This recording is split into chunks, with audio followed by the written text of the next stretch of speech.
How's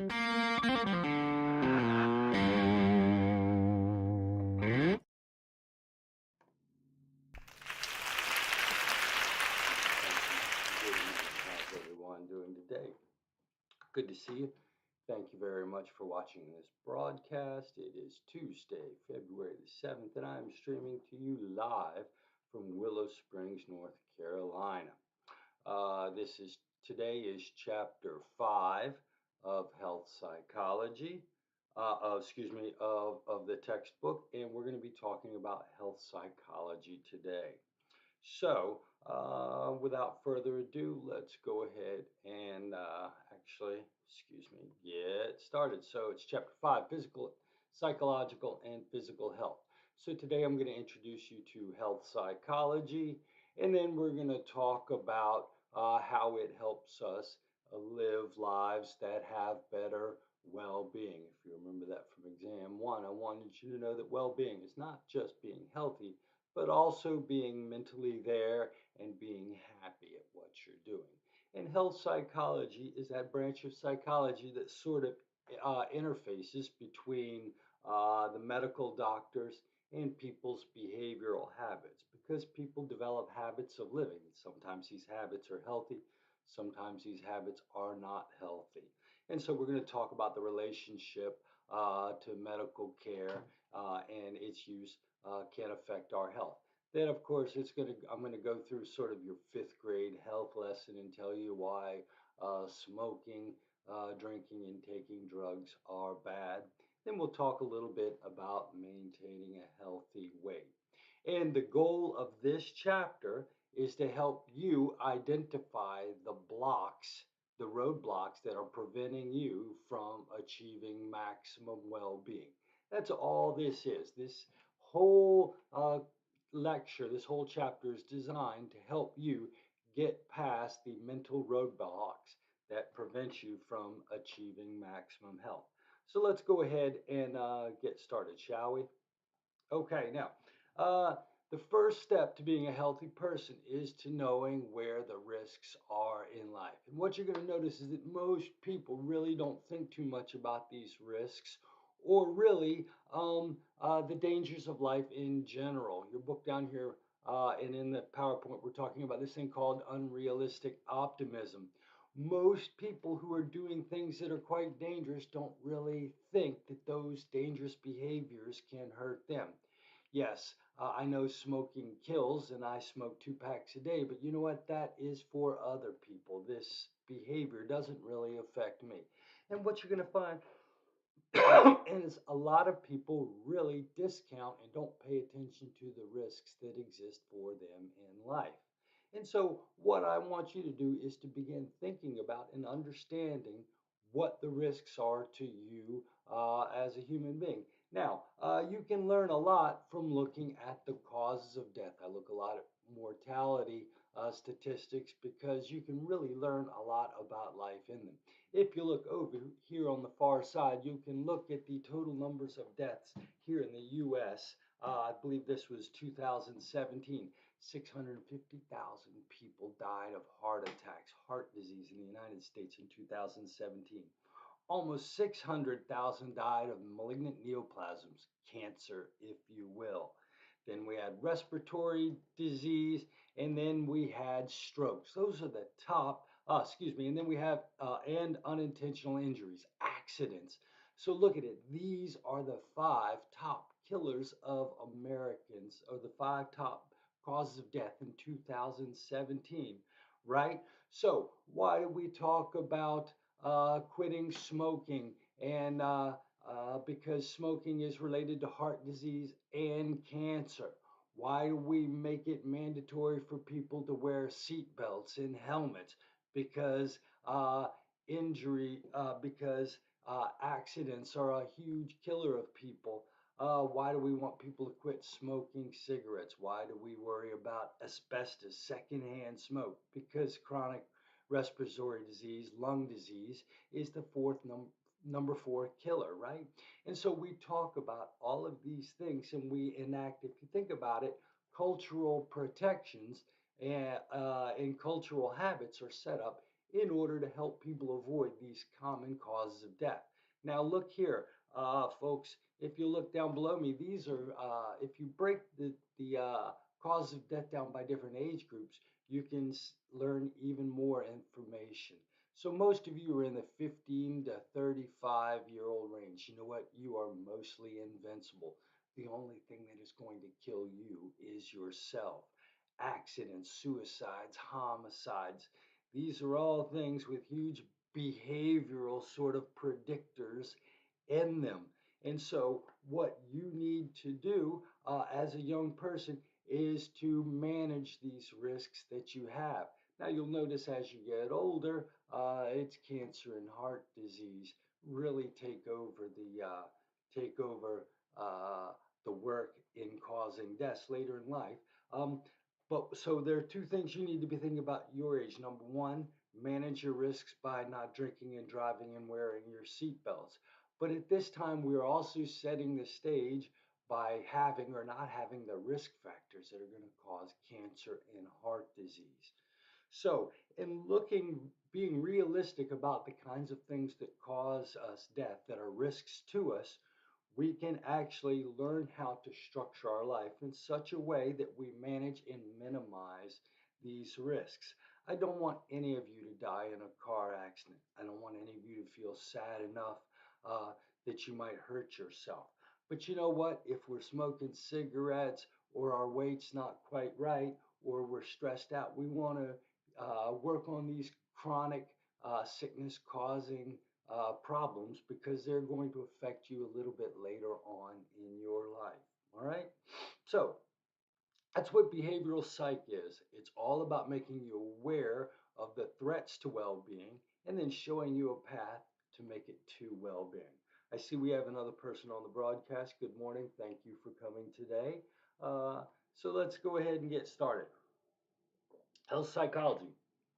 So if you ever meet a health psychologist, they're going to be the kind of person that's working in a clinic, maybe helping people learn new weight loss strategies. Maybe they work in a rehab clinic, helping people who are trying to refrain from falling back into drug habits.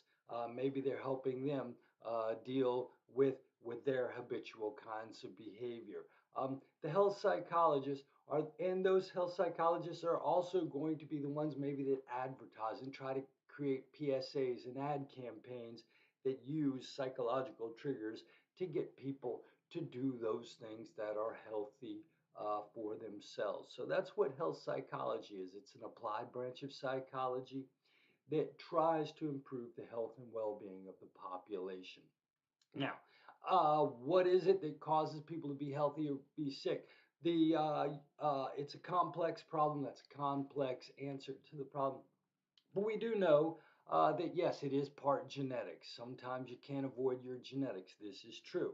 But you know what? Part of it is psychological as well. It's how you think about things, how you deal with stress, your personality style, these kinds of things, because they affect not only your level of stress and your biological functioning, but they affect the choices that you make. So, psychological factors weigh into what causes us to be healthy or not healthy. And then, of course, there are socio-cultural factors, right? Some cultures drink an awful lot of alcohol. You're going to see a lot of alcohol use in the United States and in Great Britain, right? We like to drink a lot of alcohol. This is going to affect the length of your life. Some cultures eat a lot of fish or nuts. You've got the Mediterranean diet. You'll see some Asian cultures where they eat a lot of fish and get a lot of exercise. You'll see some of these populations live to an average age of 83, 84, 85, much higher than in the United States. There's a little spot on a peninsula in Costa Rica where the average age at death, I think, is like in the 90s. So there are little cultural spots where a group of people, a culture, may promote some sort of behavior which which affects the overall health of its inhabitants. So, what causes us to live a long life, to have well-being? Well, it depends on your genes, depends on your mind, and it depends on your culture. So, what we're going to do, we can't do anything about our genes, but we can be aware of our culture and we can try to change our psychology in such a way that we become healthier, we lead healthier lives. And I'm going to talk about something that's kind of silly. Um, but really, going to the doctor and interfacing with the doctor is a process that is of interest to psychologists. In order to get help from a doctor, you have to communicate with a doctor, and there has to be a relationship there. Information has to be communicated, tests have to be done, decisions have to be made. There are a lot of areas for miscommunication uh, in with your doctors, and this may sound silly, but I've watched it firsthand with my dad and his wife. They're both in their 80s, and when they interface with their doctor, sometimes it's not as efficient and effective as it could be. Now, if you're going to live a long, healthy life, the one thing you need to do is if interact effectively with your doctor. It really, really matters. Now, the first thing you can do, you should do, most people don't do because it's a lazy habit. Most people get in the habit of not going to a doctor. You need to get yourself a primary care uh, professional, right? A PCP, your family doctor, and you need to see that person every year so they can take blood tests and measure the function of your internal organs. There is no way you should avoid this. This is a very fundamental thing for health. But the crazy thing is, most people get out of the habit of going to the doctor. One of the things I'm going to talk about today is habits. Just like in the last chapter, we talked about thinking is a habit. People get depressed or anxious thoughts that don't let them deal with stress very well. People's health behaviors are often habitual as well. If you're the kind of person that doesn't have a PCP, you need to get into that habit. Why do I tell you this? Well, because I didn't start going to my primary care practitioner until I was in my late 40s, folks. I spent most of my young adult avoiding the doctor. You should not do that. Bad thing. Now, the second thing is a lot of people, and I've noticed this with my dad, I've noticed this with my wife, my mother-in-law. Most people hate going to the doctor. Most people hate going to the doctor, and that's where the big problem can occur. I remember my wife had a lump start growing on her neck God, this is maybe 10 years ago, 11 years ago, and it just kept bigger and bigger. And she had gone to her primary care practitioner had told her it was probably just an inflamed spit gland. So my wife just ignored it, and it kept getting bigger and bigger, and it was super duper noticeable. And finally, after about 2 years, we sent her to the doctor, and it was a huge tumor that had grown in her neck. It wasn't cancerous, but it was a very scary thing. We should have learned something, but we didn't. About 5, 7 years later, a couple years ago, I had a sore throat. I had a sore throat for 6 months, and I never went to the freaking doctor. I had a sore throat for 6 months, just kind of wrote it off. Developed in March, and the weird thing was, uh, why didn't I go to the doctor? Why didn't I go to the doctor? In your book, they're going to talk about the process of seeking treatment and why so many people have trouble with it. I developed this sore throat in March, but my wife finally made me an ear, nose, and throat appointment in December. I finally let her make me an appointment. Now, why did I wait 6 months? Well, number one, uh, you have to actually decide that what you've got is an actual illness. For me, it was just a sore throat. I've seen those a million times, right? I know, a sore throat can come from anything. Maybe smoking, maybe yelling too much. Who knows? I'm an old guy. Who knows why you might get a sore throat? You then have to decide that your symptoms warrant medical care. Most people, when something's hurting them, they decide that, it's not important enough to go to a doctor. And for me, I said, it's just a sore throat. You don't go to the sore throat for a doctor. You take a throat lozenge or something like that. And then you have to freaking make the appointment, take her off of work, hassle me, hassle me, hassle me. You know what I mean? Get your insurance card, fill out the paperwork. I didn't really want to deal with that hassle. And so, what you're going to find is that just going to the doctor actually takes several steps. And as I suggested to you, most people have the habitual response of not wanting to do anything medical related. And so here's the deal. What I tell my kids now, and what I will tell you is your body is a finely tuned machine, and you have known it your whole life. When one part of your body starts malfunctioning, don't write that off as nothing.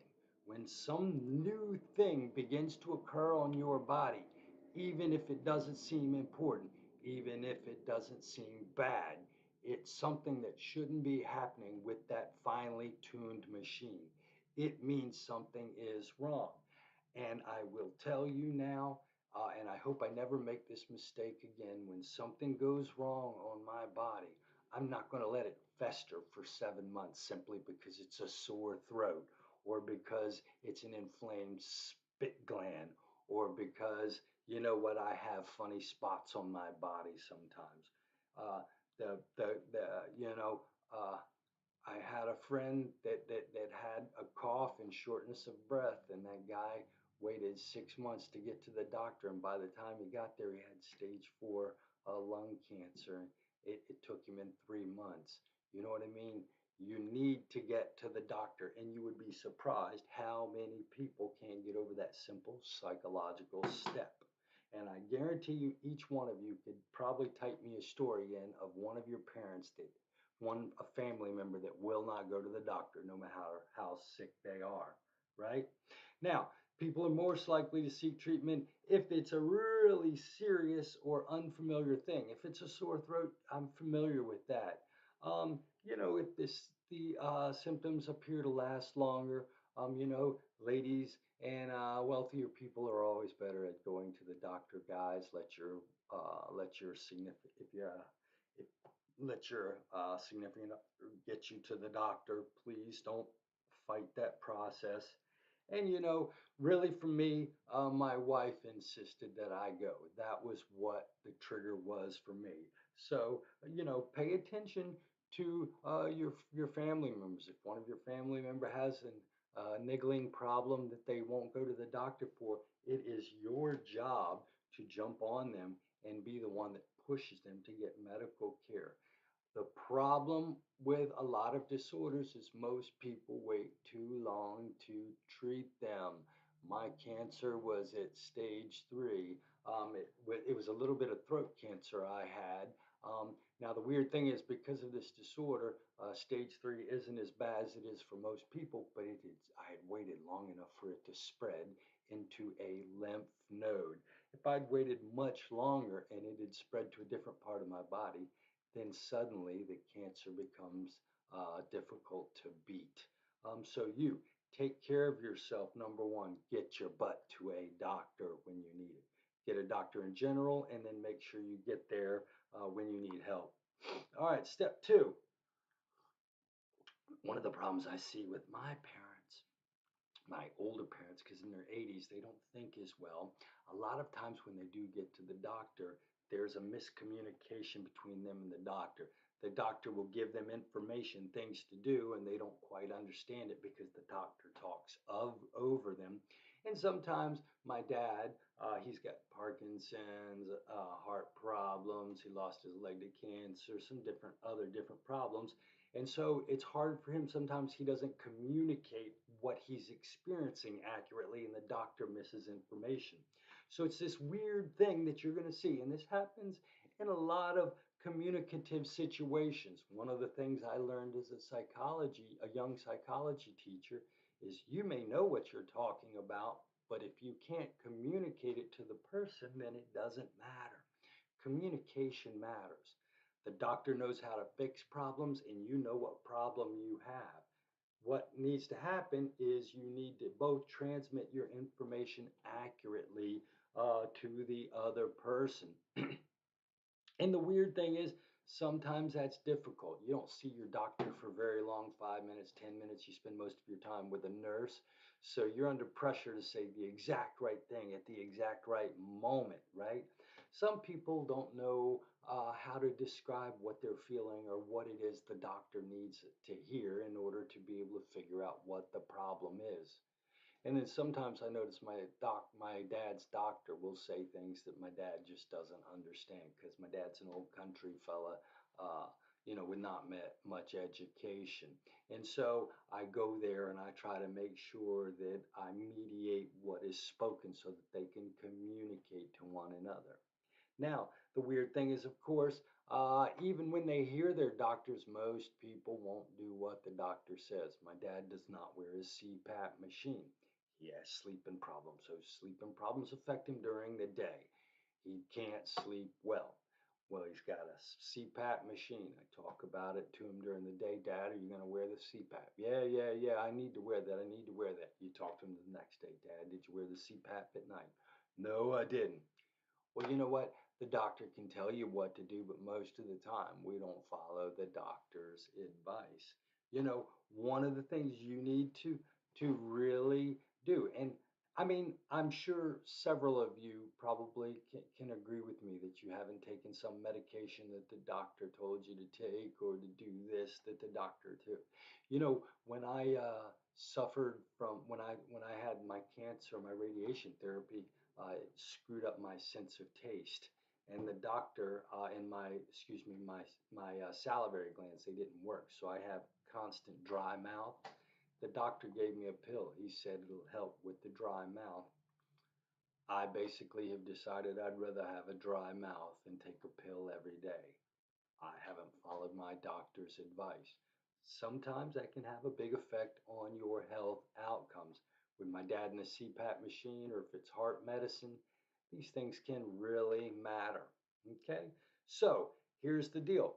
Step one, like I said, is being willing to go get yourself looked at. Your body is a finely tuned machine. If something feels different, you need to go to the doctor ASAP, even if you don't think it's a problem. If your body's acting weird, go to your doctor. Step two, be sure when you talk to your doctor, take people with you if you want. Make sure that you communicate well with the doctor. And then a lot of people just don't follow up with the doctor's advice. So once you get to that professional, you have to leverage the knowledge that they've got.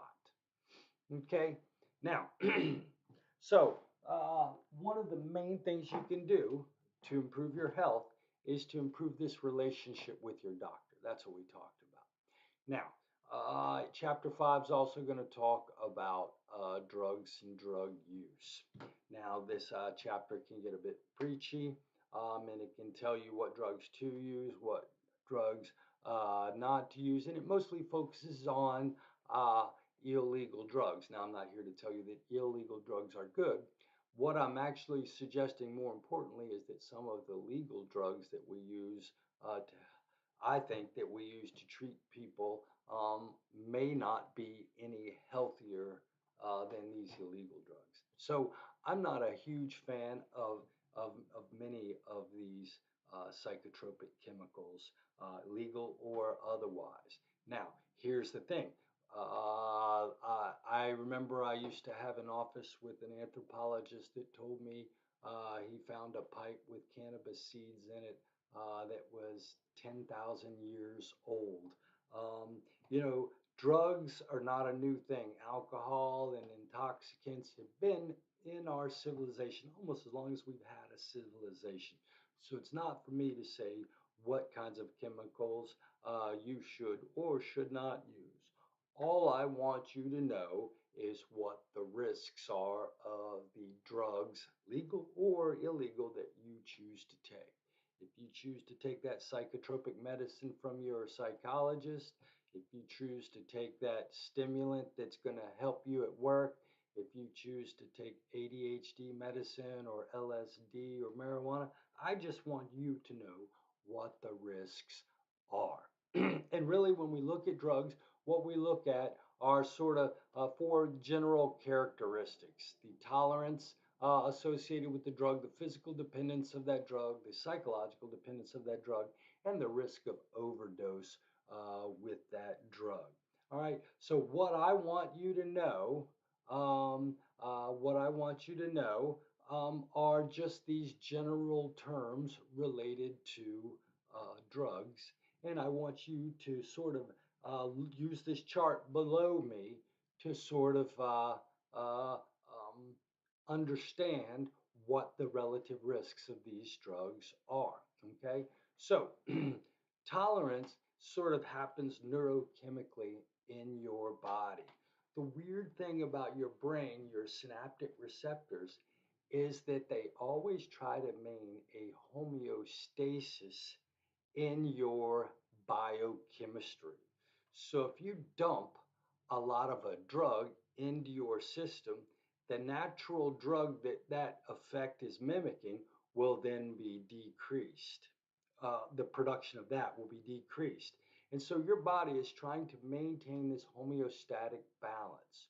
So if you dump something in your brain that makes you feel really good, your body produces less internally of whatever it is that makes you feel good.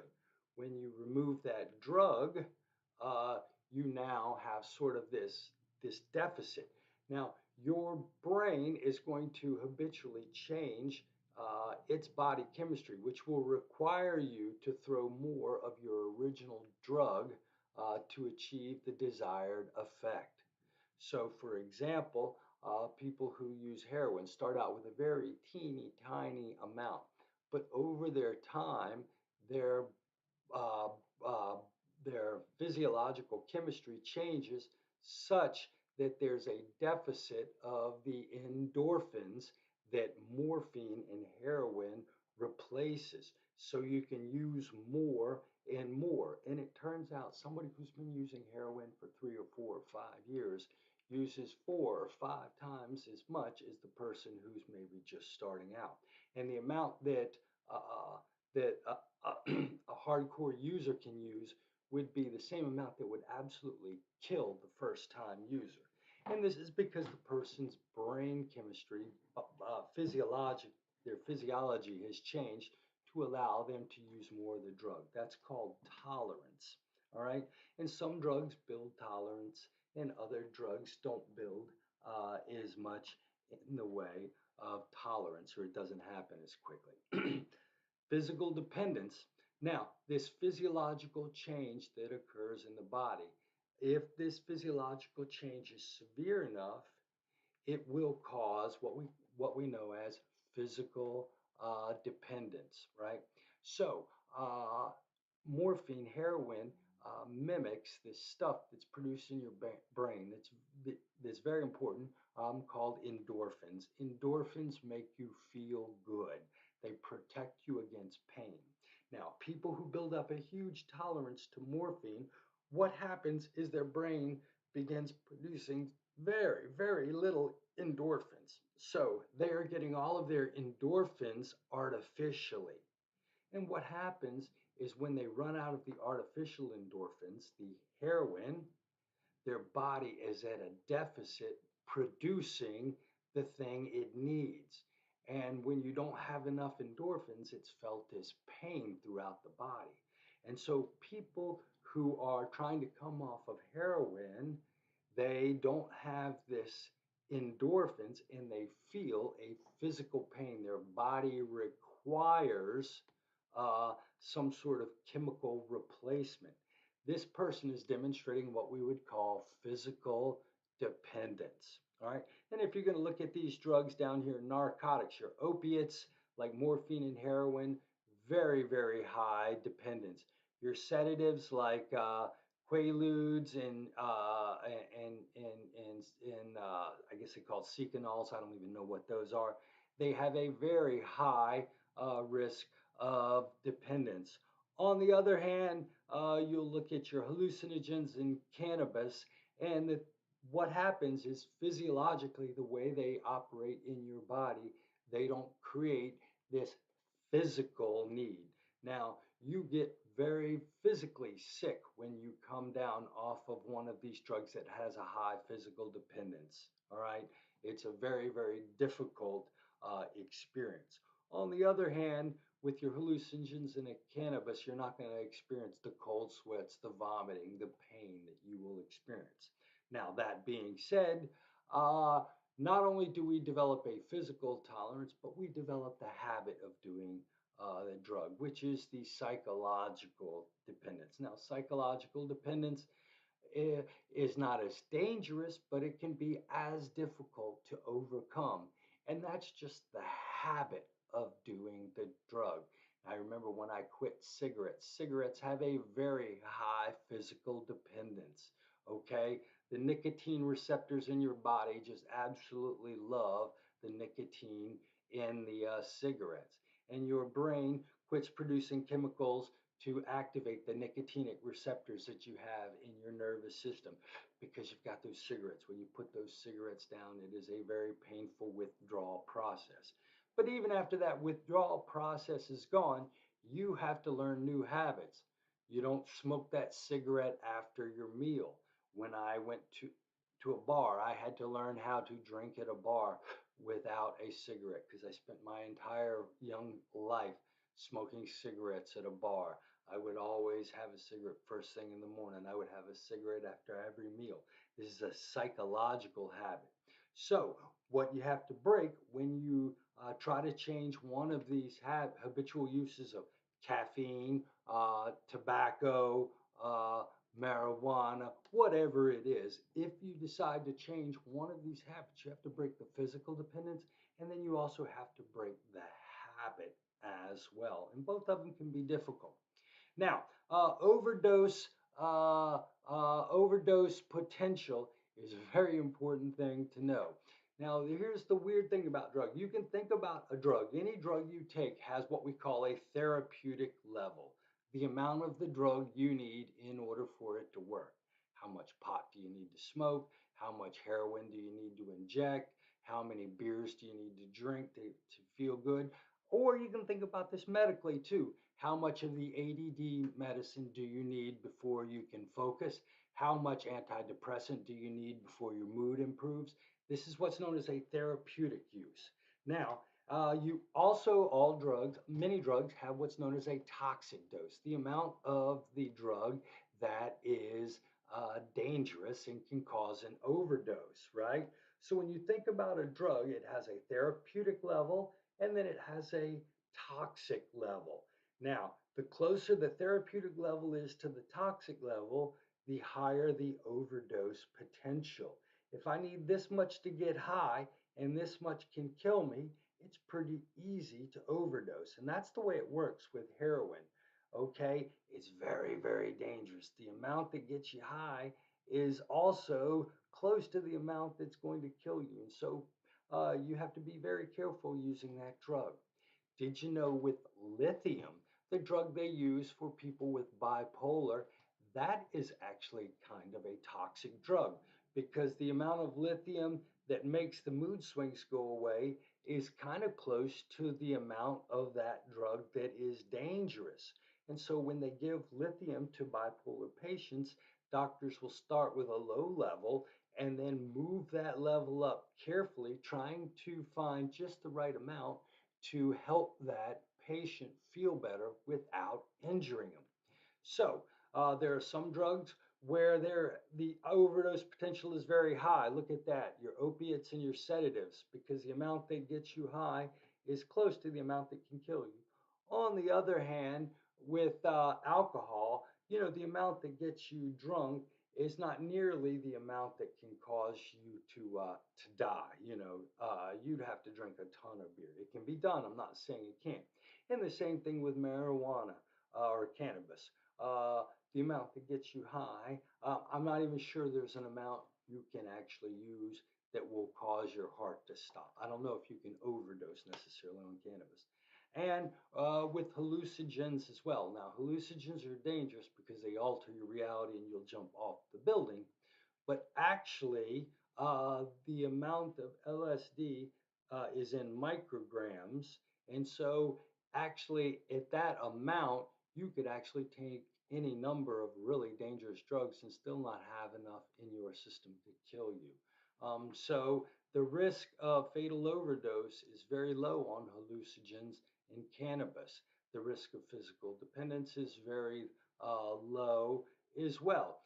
So some drugs appear to have different profiles. What I want you to do is to be careful, even with the legal drugs that you take. And also, I want you to use this. If you think about tobacco, what you're going to find is that tobacco is a very risky drug for you to use.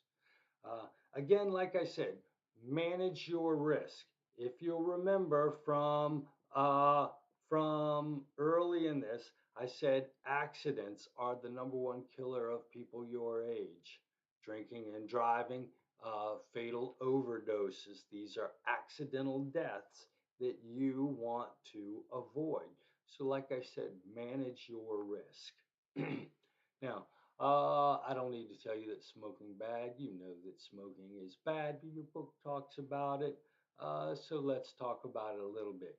You know, it's probably going to cut 10 to 15 years off of your life expectancy. You're going to have a greater risk of lung cancer. Did you know that lung cancer and breast cancer are the two most common types of cancer? And so you ladies have to really, really watch out for your breast cancer. And lung cancer is the most common killer of men. So you guys really need to watch out for lung cancer. Now, the crazy thing is the link between smoking and lung cancer is so strong. And because lung cancer is the number one killer of type of cancer. Number one, the biggest type of cancer. I think it's running right there with breast cancer. One of them's like 25%, one's 21% of the cases. Um, but because it's so common, if you smoke 20 pack years of cigarettes, insurance, and you're 50 years of age, insurance companies will actually now do a low dose CT scan because your risk of developing lung cancer is so much higher. What is a 20 pack year? If you smoke a pack a day for 20 years, that is 20 pack years of smoking. If you smoke 2 packs a day for 10 years, that is also 20 pack years of smoking. I smoked 2 packs a day for 15 years, so I smoked 30 pack years. If you have, your rate of cancer is so much higher that the insurance company now thinks it's valuable to scan you for lung cancer. Please quit, please quit, please quit. Okay. Now, the interesting thing is if you can quit, your health risks do decline reasonably quickly. In fact, in fact, I smoked 2 packs a day from it was the time I was 16. Actually, I didn't smoke 15 years. I smoked from 18 to about 31, so that would be 13 years. Um, I've actually been quit long enough. It's been more than 15 years since I quit that even though I smoked 20 pack years and had throat cancer, the insurance company still won't give me the low dose CT scan because they say my risk of lung cancer has gone back to normal. So if you are smoking, if you're a heavy smoking 25-year-old, please, for the love of God, quit.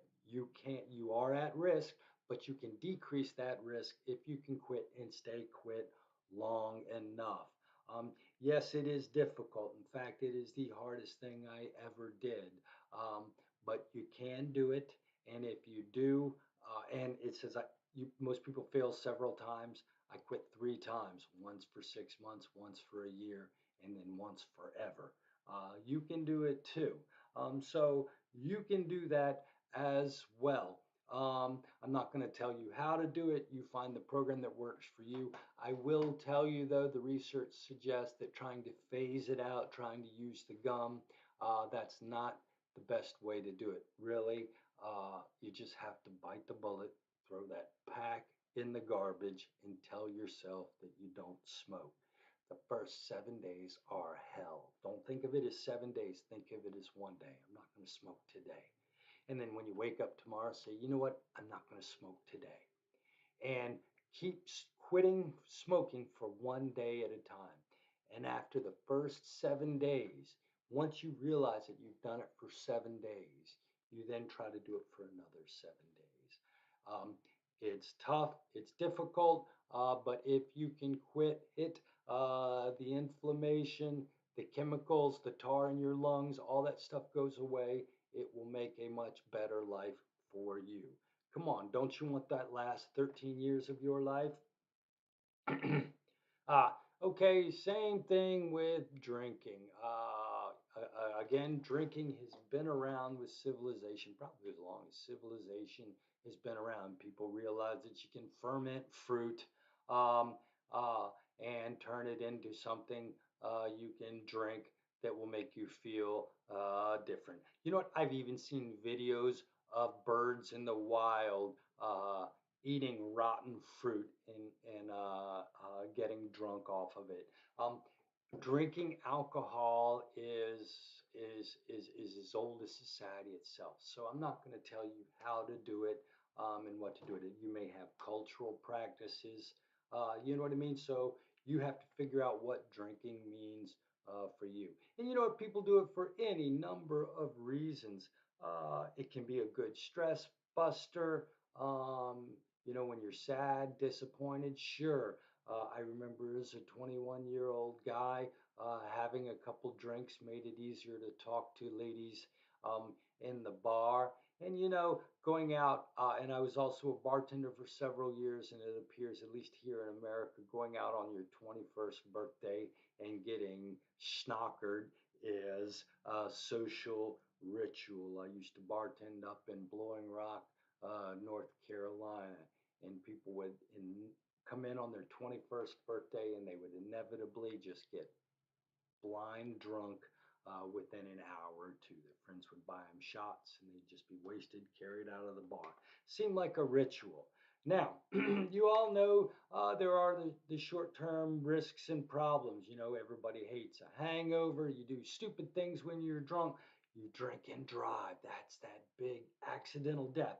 I cannot say that. That's a short term risk of drinking alcohol is not only do you feel bad, but you're going to make poor decisions. You're going to do dumb things when you're drunk. And that's where kind of the risk comes in.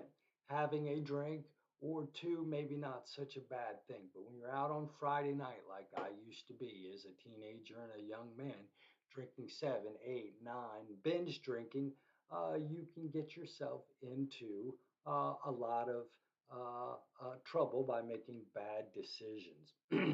Now, one of the things you will notice, most of you folks are probably young, 20, 21. I'll bet you know people who use alcohol a lot. What you're going to find is that over the next 30 years of your life, some of your friends that you have a group of friends that used a lot of alcohol in college. What you're going to find is some of your friends are going to sort of slow down and get bored with drinking, and they're going to turn into uh, productive, happy adults. But what you're going to notice is some of your friends that drink a lot in college aren't going to really slow down. And what you're going to notice when you get my age in your early 50s is you're going to realize that some of your friends have severe alcohol problems. And you never really noticed it coming. You were like, hey, Tim was just a lot of fun to party with in high school. Man, he used to drink beers like nobody else did. Yeah, well, I knew Tim in college and he used to drink a ton of liquor and we do this and that. Yeah, well, I used to party with Tim when we first got our jobs in the late 20s, and you're just going to notice that Tim or Fred or whoever it was just never quit drinking. And these people will develop into sometimes functioning, sometimes non-functioning alcoholics. And so, one of the things that I want to tell you again, folks, is manage your risks. I can't tell you to or not to drink alcohol. It may be a part of your culture or whatnot. But one of the things you have to watch is that this can become a habitual behavior. Remember, it's all about habits, how we think about things. Smoking can become a habitual behavior you don't think about. Alcohol use can become a habitual behavior that you don't think about. What we want to do is to try to develop healthy habits rather than unhealthy habits. Quick note about heart disease. One of the things that you can do uh, to help yourself when it comes to heart disease right now is you can learn to be a better person. You can change that aggressive attitude that you have. Now, I don't know if any of you folks have ever heard of the type A personalities. You've probably heard that term thrown around. Oh, he's such a type A. They're such a type A. Well, a type A person is one of these people that's really competitive, really impatient, and has a bad temper. If you're a person that's impatient and you have a bad temper, you might be like Dr. Roddenberry. I am commonly described as a type A person. I love to compete at anything. Please don't tell me you're better at something than me because I'll have to prove you that you're wrong. I am always in a hurry. And one of the things that I really worked on in the last 10 years is not getting as angry as I used to be. I'm still working on that, but it's better. All right. And so I'm a type A personality. Now, this was actually learned by a doctor way back in the 60s. He was a heart doctor who noticed some of his patients kept coming back because they had recurrent heart problems. And he noticed that these patients seemed to be of one personality type. And this was how the type A personality was born. And so research has shown is that people who have type A personalities tend to have higher levels of stress and anxiety. Remember we talked about the arousal response last chapter. We talked about the fight or flight response. They're going to have a higher fight or flight response, and they're going to have all those hormones, all those stress hormones floating through their body. Stress causes inflammation. It causes tightening of the arteries uh, to raise up your blood pressure. There are any number of physiological changes. Stress causes your immune system to get worn out and tired. And so your immune system fights cancer and heart disease. Your cholesterol levels and heart rate are going to affect your likelihood of having heart trouble. And so people with a type A personality sometimes are more likely to have heart related problems. Now, how does that affect me, Dr. Roddenberry? Well, here's the deal there are three personality styles in a type A person. The one that really matters is your anger. If you get angry easy, doesn't matter if you're competitive, doesn't matter if you're in a hurry, but if you're one of those person that gets explosively angry at people, that personality style right there is going to be related to a higher incident of heart problems, right? So, if you're an angry person, if you had a bad temper like Dr. Roddenberry used to, you really need to work on that aspect of your personality. I'm not telling you you're not a wonderful person, but one of the things that will help your heart health is to try and let go of some of the anger. You know, I've been meditating for about 8 years now. I do it intermittently. I wouldn't say I'm an everyday meditator, but I definitely do it 2, 3, 4 times a week. Um, and I've really admitted that I have this aggressiveness problem, and I've tried to become more self aware. And what you can do with meditating and really being honest with yourself is you can change these personality traits. If you were an angry person, if you've got this hostility, let it go. Let it go. Don't go to the dark side, right? Don't become a Sith. Go to the light side. Okay. Um, uh, we're running out of time. Depression and heart disease. Again, depression and sadness is going to kick off that fight or flight response. It's going to dump those hormones in your system. Chronic stress hormones are not good for you. Your level of stress elevates your immune functioning and wears your immune functioning out. Your immunity is one of the things that can sort of help against cancer. I'm not saying there's a direct link, but stress is one of those factors that makes you a little less protected from something that might cause cancer, right? And your personality factors can influence the course of the disease, being having a positive attitude, right? Remember, the immune response is the body's defensive reaction to invasion by bacteria and other foreign substances. So when you're stressed out, your immune system rises up and is elevated, but it can't stay elevated forever. So if you stay stressed out, you wear out your immune functioning, it actually goes down to less than normal. And then you become susceptible to all kinds of harmful agents that typically wouldn't cause you to be sick. So we really, really want to learn how to get ourselves in a positive frame of mind. I don't mean to sound like a corny hippy dippy uh, uh, uh, psychotherapist, but having a positive attitude in life is going to have a cascade of physiological changes in your body that protect you from illness and make you a happier, healthier person.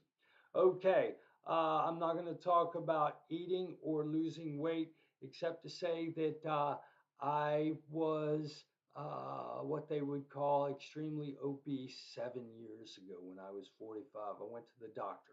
I am 5'6". I was 207 pounds. I was about 60 pounds overweight. All of my physical numbers, I hadn't been to the doctor. This is when I first started going back to the doctor. All my numbers were horrible, and the doctor wanted to put me on cholesterol medicine, diabetes medicine, and other heart medicine. And I asked the doctor if there was an option B, and the doctor said, yes, you can lose a crap load of weight and quit eating what you eat. And you know what? I made that life change, and it has made everything better for me.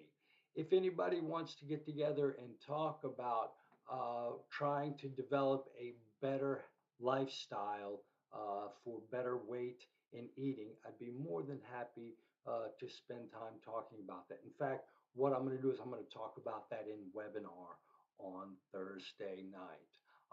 And the deal is, it's all about habits.